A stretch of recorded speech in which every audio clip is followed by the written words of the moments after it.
Hello, everyone. Thank you so much for joining me. This is my first live on TikTok.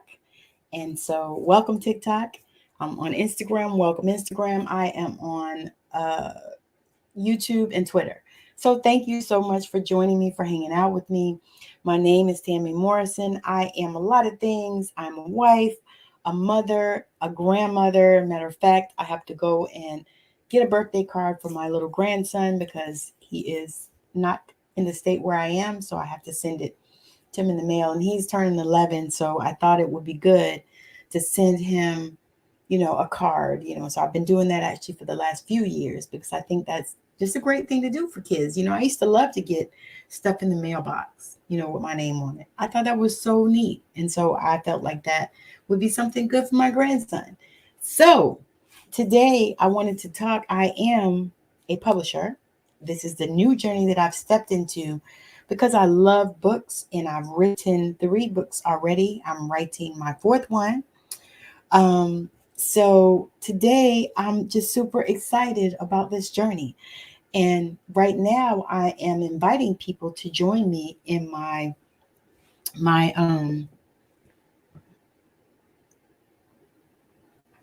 okay. I'm inviting people to join me in my book Passing the Pearls is stories about our grandmother. Now I got this idea because I was going to write a book about my grandmother and she was an amazing person. I loved her. And so I got that idea. And then all of a sudden, I got this idea, ask other people to join you and help you. And let's celebrate our ancestors, our grandmothers. Let's celebrate. So I'm super excited about that. And so if you'd like to contribute in that, I have this info sheet that you can check out. And then once you finish, you can reach out, send me a message. But anyway, today what I wanted to do was hey, Prince, thank you for joining the family. Tap that screen on TikTok. Give me some hearts or whatever it is that you do. So anyway, I'm going to read a little bit of my book and I'm super excited. The name of it is Walking Away. This is it. So if you have not gotten it and you're a reader and you want to read it, or you should read it, it is on Amazon. And I think it's $9 or $10 now, maybe $8. I don't know, but it's really, really reasonable. So that is what I'm going to do today. So I'm going to read a little bit, just share some of this book that I had. And so I'm going to start with the foreword, which was written by my publisher. So the foreword is, what does it really mean to rise above? Does it mean to overcome adversity by simply surviving it, or does it mean to withstand the test of adversity and come out of it better, stronger, more refined, and wiser? I say the latter of the two, and when faced with hardship, I always apply the only method I know to rise above, creating beauty with the sadness, pain, anger, and fear that I feel. To create beauty that fills the void of what is being shed. I have found that by doing so, I am transmuting all negative emotions to a form that is positive and purposeful. When I met Tammy and had the honor of hearing her story, not only was my notion of creating beauty validated, but I immediately felt hopeful. Tammy persisted with an innocent love and faith despite going through events and circumstances that are unimaginable. She used her imagination and envisioned a life that did not reflect anywhere in her surrounding environment. Never taking the easy road that would most likely temporarily numb the pain, she chose to face her fears and start healing. Something so many spend their lives running from, and as a result, they use anything and anyone to numb the pain, temporary void fillers. Her story exudes hope that love does really prevail. Hey, Cassandra, thank you for joining. Hope that God is here with us. Hope that your past does not define your future. I am reading from my book, Walking Away. Wanted to share a little bit because it's just nice to share. None of us have for certain what the future brings, regardless of how much planning we do. Life throws curveballs and plans are forced to change. This holds true for everyone. And in order to adjust our sail with the winds of time, we must continue to force our minds stories of hope. Stories that inspire and remind us on how to adjust, how to fight back, how to be resilient. Tammy's story is one of those stories. Shireen Rivera, founder of Rising Above Publishing Services and best-selling author. So, Chapter 1, the diagnosis. Love is patient, love is kind, it does not envy, it does not boast, it is not proud. It does not dishonor others, it is not self-seeking. Hey, Globe Trekker, thank you for joining, and they, thank you for joining. It is not self-seeking, it is not easily angered, it keeps no record of wrongs. 1 Corinthians 13, 4 through 5. Okay, so I had worked all day. Hey, thank you for joining. I worked all day and I was so exhausted. I couldn't believe he decided at that moment he would go to the hospital after looking like the Walking Dead for 2 to 3 weeks. Hey, thank you for joining on TikTok. He couldn't wait until I was off from work for a few days. I knew the anxiety I felt was not because of the trip to the hospital, but because of what we might find when we got there. It was almost like knowing you were going to be stepping into another portal. There was no need to fight it. It was time to own whatever this new twist in our life would unfold. I took a shower, put on some clothes. To make matters worse, it was raining cats and dogs. Thinking back on that day, it was probably appropriate. We let our kids know that Daddy was sick and we were taking him to the hospital so he could get some relief. Driving there was very painful that no words were spoken. I wasn't sure what he was thinking, and the sense of dread was so thick you could cut it with a knife. Happy birthday, Nika! Yes, happy birthday. Birthdays are beautiful. We took the freeway, which was the best and safest route to the hospital because the streets were flooded due to the heavy downpour. It was almost hurricane season, and for those who don't know what that means, there is a potential for flooding every time there is a hurricane on the horizon for inland areas surrounded by water. Although we were inland, we were still close enough to get a lot of rain, wind, and generally bad weather. While driving along and feeling uncomfortable, I was convinced I know what was wrong with my husband of 12 years. I thought about all the times I had caught him in lies about where he was and who he was with. So many thoughts flooded into my head at the time.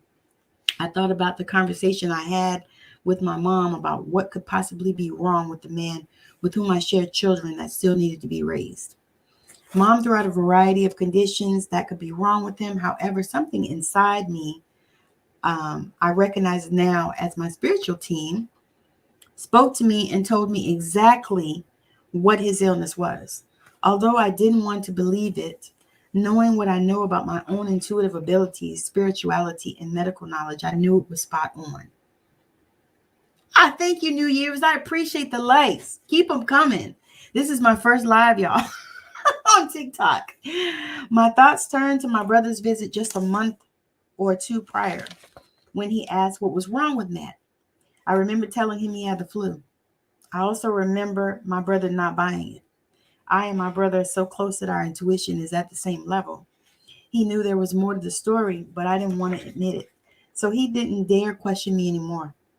However, what he did was inform my mother that strange things were going on in his sister's home. Mother, being who she is, called and asked the question, what the fuck is going on with Matt? I feigned ignorance, telling her I had no idea what she was talking about. After all, she lives in another state. She persisted until she could get some dialogue from me regarding the situation. We went round and round with a myriad of diagnoses at it could be. She said it could be sarcoidosis, it could be MS, Lou Gehrig's disease, chronic fatigue, and lupus. At the end of that conversation, I told her what my spiritual team had shared with me. She did not want to hear what I had to say. However, I still told her. Don't you know sometimes people don't want to hear what you got to say because they know deep down inside that it's true? I think this was the case. So I wanted to scream it was karma and it was justice.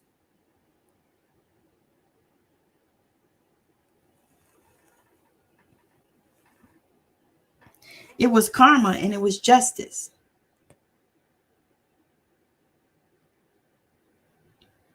I wanted to share with her how petrified I was, regardless of how I acted.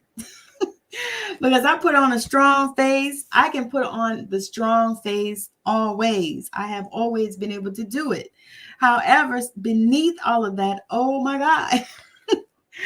So I wanted to share with her how petrified I was, regardless of how I acted. I was raised to be a strong Black woman, and I am. The legacy of the strong Black woman sometimes is to suffer in silence and maintain her composure. I really had that down. Boy, did I have that down. The only issue you have when you live your life that way is you don't allow yourself the time you need for breakdown. Thus, inevitably, a breakdown will occur. All of these things were swirling around my mind as I drove, together with my husband in the pouring rain, to the hospital after working a 13-hour day. To say I wasn't in the mood is an understatement. The closer I got to the hospital, the more dread I experienced. I felt as if I was going to the guillotine, like I was going to get my head chopped off. I couldn't wrap my brain around the fact that at 9:30 p.m. I was driving this sick man to the hospital after working across town at another hospital. So I preferred to embrace the silence rather than a meaningless conversation. Pulling up in front of the hospital, it became clear it was going to be a long night. There were barely any parking spaces in the emergency parking lot. In fact, I drove around for a few minutes until someone came out and moved their car.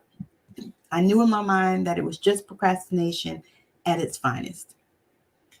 I told him to get out of the car, go in and register while I parked. He, of course, did not want to go in by himself. I was so exhausted. I was having a difficult time thinking through things.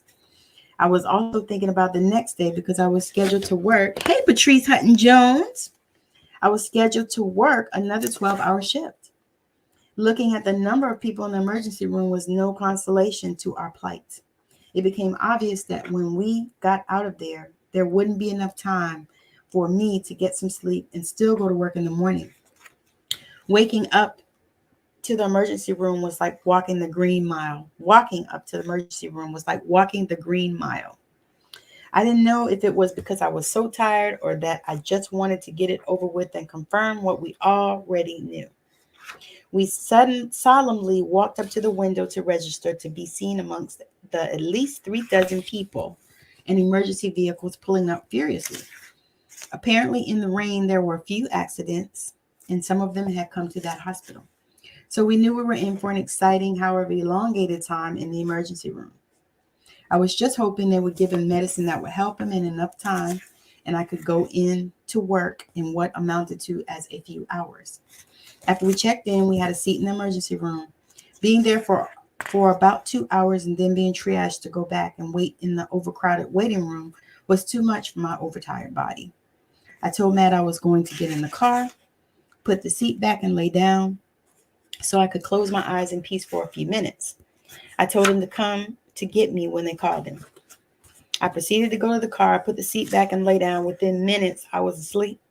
Dreaming I was home in my bed actually came easier than I thought. As I lay back and feeling very grounded, imagine my surprise when what seemed like a few minutes after I had fallen asleep, I heard a loud banging on the car window. I awoke to see Matt knocking on the window. Matt looked scared as shit. As I unlocked the door, he jumped in the car and said with his voice crackly and shaking, "Hurry up, let's go, let's go." Still half asleep, I was trying to process what this fool was saying. I finally realized he was petrified, so I started probing him with questions to see what was going on. Apparently, he had been called back to a room, and the doctor actually had begun talking to him about the chest x-ray they had done when he told the doctor he wanted to get his wife because she is a nurse. I got out of the car and he followed me back to the emergency room and then to the room he was assigned to. The doctor came in and immediately recognized me and asked where I worked. I shared where I worked. I remembered him as a former resident at the hospital where I worked. At that point, I could see his compassion peeking out. He asked how long we had been married and some other probing questions like how many kids we had. The doctor advised us of what he found on the chest x-ray and what he suspected. He told us in a roundabout way, but as I look back on it now, it was full of compassion. He said that Matt had pneumonia, and that was why he felt so bad. However, he had the concern, and he had was because of the type of pneumonia it was. However, he stated that my husband would have presumptive signs such as thrush in his mouth, which generally means that your immune system is not working correctly because thrush is usually contracted by babies, and it is a fungus that creates white patches in the mouth. The doctor knew I would know what presumptive signs meant.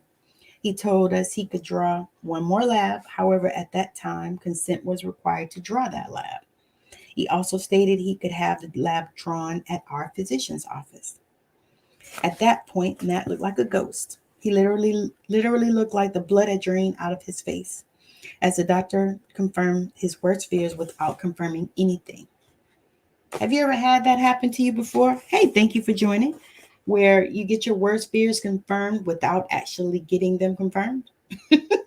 They said what they said, but they didn't say it. That is what happened. So when I looked at his face, I saw fear. I tried to keep the conversation matter-of-factly, but I'm not sure that I accomplished that. I made the decision based on my knowledge of what I knew was the diagnosis. I also knew that in order not to become just another statistic, it was best to get that particular lab at our private doctor's office. I knew that if you got diagnosed at a hospital, your business was as good as being in the street. Because we were private people and private doctors didn't always report, we decided to have the test done at the doctor's office. The doctor looked at me with so much compassion and made me feel so special. He looked at me with a look of pity, and I felt as if he expected me to scream and wail. I did not even flinch or blink when he was sharing with me this devastating news. I am not sure if I didn't comprehend or I was in shock. There was also an element of pride I knew was there. Although I was pretty sure what the diagnosis was, I think hearing all the pieces adding up was not really what it was cracked up to be. Looking back, I'm not sure if it was the strong black woman syndrome or pride or even fear that allowed me to sit there and listen to the doctor without breaking down. I called my job and let them know I wasn't going to be there in the morning. I explained I had just left the hospital and had been there all night. They were very understanding, mostly because I rarely ever called in, so they knew it was serious. On the drive home, I allowed my mind to wander so I wouldn't have to confront the issue at hand. Matt was exhausted with the day's events, so he fell asleep. The fact that it all came together was still surreal for me. The backstory is he had been having persistent joint pain and fatigue for about a year prior. They had tested him for all the usual suspects such as lupus, MS, Lou Gehrig's disease, rheumatoid arthritis, and all other autoimmune conditions except for one. The doctor never imagined if we wanted that test done. The battery of tests that were done came back negative. However, the doc just prescribed a pain pill and left it at that. Matt was a very good-looking man, and he knew it. Because of this, he loved women and they loved him. He seemed to be indiscriminate that there had been numerous affairs. We had split up a few times because of it, and each time he wooed me back saying he wasn't going to have any other women. In hindsight, I knew as soon as he said it that it was a lie. However, I wanted to believe my husband wanted me and only me. I wanted to believe it like it was the truth. I didn't want to believe the truth. He was a pathological liar and a cheating scoundrel. Even after all the broken promises and lies, I still loved him and was committed to making the marriage work. At that point, we had just started being consistent with church. Matt gave his life to Christ and began working in the ministry at the church we were attending. He repented for being such an unfaithful husband and recommitted himself to God and our marriage, which is why this was such a pivotal time in our lives. If I said I couldn't believe all that I knew was indeed coming true, I would be lying. I thought about all the times he left me to go to another woman. I thought about all the times he wasn't where he said he was. I thought about all the times how he made me feel it was my fault that he cheated. All the questions I had in my mind about why I wasn't enough kept popping up. Why did you say you love me and could still see all kinds of women? Was it my fault you couldn't keep our vows? Was there something I could have done for you to feel complete enough to only lie with me? So many questions ran through my head, feeling like my head was going to explode. I knew I needed to rest my body and my mind. I pulled up in the driveway and turned off the engine in the car. Feeling exhausted from the weight of the trip to the ER, I took off my clothes and fell into bed. My mind continued to wander and wreak havoc in my brain. My mind began to entertain scenarios. I began to visualize different places in time I could be instead of where I was in the present. I thought about the patients I had taken care of that suffered that same fate. They either had to battle their mind, body, or both. Seldom there is an easy solution to such a complicated problem. Hey, thank you for joining. I'm reading from my book, Walking Away. As I tried to doze off, I thought about the outcome of the test he was going to take. I had no idea what we were going to do if it were to come back as I knew it would, positive. I did not know what I would tell our kids or if I would tell them. There were so many little caveats to this life-altering prognosis. I realized not all of it would be solved in one night. So, again, I'm going to stop there. I'm going to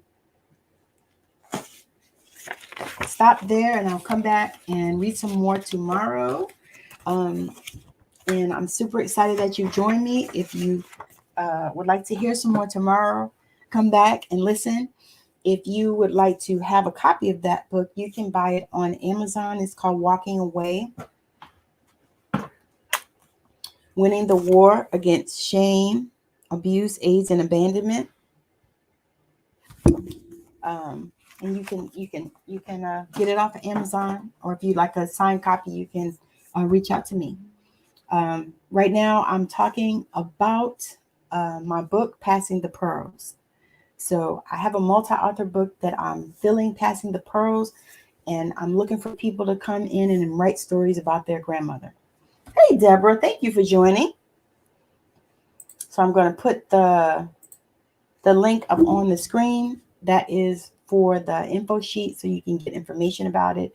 If it's something that you would like to participate in, or you have questions after you've read the info sheet, because it's pretty comprehensive, you can reach out to me or to join. So I'm super excited about that. Oh my God, it's going to be so fabulous. I actually already started my story. And I'm just grateful just to have the opportunity to do it. And if you also are interested in writing your own story, you want to write your story, you have a story like mine, and you want to write your story, reach out to me, send me a private message, and we'll see what we can come up with.